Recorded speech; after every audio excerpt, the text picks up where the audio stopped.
What's going on, guys? JPS back for another video, and today we're going to be reacting to your rights as a European. Now, my previous video where I reacted to how I see the United States after living in Europe for 2 years had some interesting information in it, and some of that info was the right to be forgotten, which is a right you have as a European. Now, this was just so shocking to me, and it really piqued my interest into what rights you have as a European and how those rights may differ from the rights we have in the United States. Because listen, if there's some public information about you, you can't just contact someone and get it removed. Like, it's there. It's there. It's literally written in our Constitution. Like, that's part of the law here, which I think is for better and for worse, more so for the worse, especially if something minor is there and it's kind of nowadays, especially with background checks, the internet, people can find out a lot about you. So if you had made some type of mistake in the past, I think you should have the right to have that removed, because especially if it's so far in the past and people change. Like, I feel like I'm not the same person I was 5 or 10 years ago. So I definitely would want that right to be forgotten. And I'm sure you guys feel the same way. So we're going to get right into this and see what are some of your rights as a European. And yeah, here we go, guys. There are 500 million people from 27 countries living in the European Union. We have the right to live, work, travel and shop anywhere in Europe. We make over 1 billion cross-border trips every year, and 12 million of us live in another EU country. But sometimes we face barriers to our rights and our freedom to move across Europe. The European Union is working to make sure everyone benefits from the same rights in everyday situations.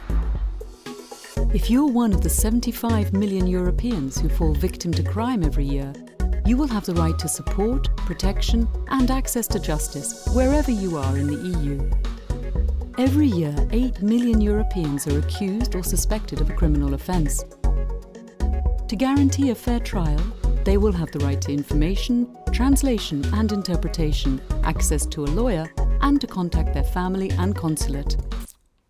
Damn. I hope we have these same rights. So, a question about this one, guys. First of all, before we even get into this, it's shocking that 500 million people in the EU, 27 countries, right? We have just under 350 million people in the United States, one country. Yet the United States and Europe are constantly being compared. Now it's just not a fair comparison. That's 27 different countries. Like, I don't even know how that's possible for that comparison to be so popular. I mean, it's kind of like the point of my channel in certain ways. But when I think about that, it's just like, you can't compare them. You really can't. But here, this is what I'm talking about. So if you're accused of a crime in the EU, you're a member of the EU, right? In a European country, and you can't afford a lawyer. You just broke, right? Do they just give you a lawyer from the state? And also, what's the quality of that lawyer? Because in the United States, if you can't afford a lawyer, you're going to get a public lawyer, and they're garbage. Like, you're literally going to get convicted of whatever crime it is, probably, because they're just so bad.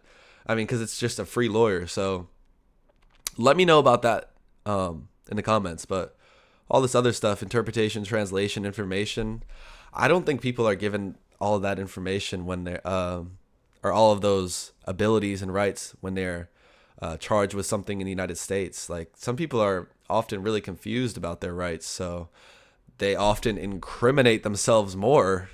Like, if you get accused of something, don't talk. Wait to talk to a lawyer. But instead, they start yapping with the police, and then there you go. You're kind of screwed at that point. You just gave them evidence. And to contact their family and consulate. There are more international couples too, around 16 million of them. The EU is agreeing to common rules to simplify the handling of joint property and to enable couples to choose the national law which applies in case of divorce. If you're one of the 90 million Europeans traveling outside the Europe. So this is for couples who are in different countries. They can choose which law applies to them if they get divorced. That's pretty interesting. If you're one of the 90 million Europeans travelling outside the European Union every year, or one of the 30 million Europeans living in a non-EU country, rest assured, if you lose your passport or fall ill abroad, you can ask for help from any EU embassy of any EU country if your own country doesn't have one there. Any country? For the 97 million working women in Europe, who earn around 17% less than men and make up only 12% of company boards, the EU is pushing for equal pay and equal access to decision-making. 1 in 6 Europeans have a disability of some sort.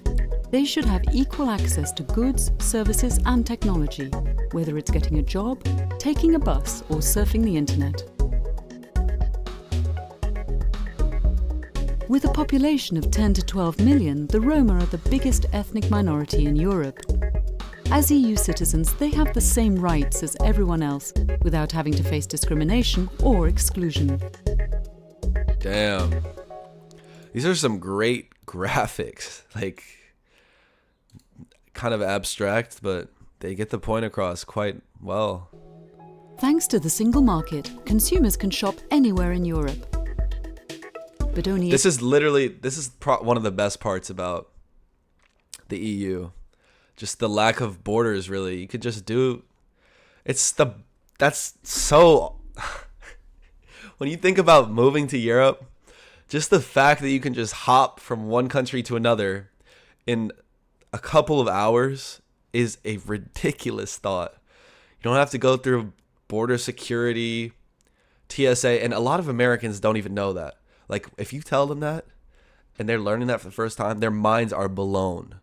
Like, that you can just go from one country to the next as if it's nothing. Whole different language, whole different culture. And they're all right next to each other. It probably takes... I want to actually know geographically how much longer it takes for travel from one end of the United States and one end of Europe to the next. Interesting. But only 8% of us currently buy online from other European countries.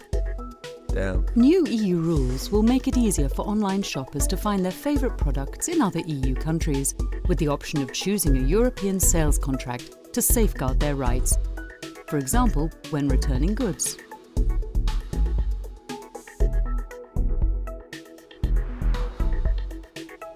These rules are good for the economy too, because businesses can trade anywhere in Europe under the same rules. This cuts costs for companies, especially small ones, which make up 99% of companies in Europe. Your personal data will be safeguarded. 70% of EU citizens are concerned that their personal data may be misused. That's why... That's another thing. That's why people pay with cash. They want that to be anonymous. And I wish we cared just as much in the United States, but we've given up control of our personal data at this point. We really have given up control.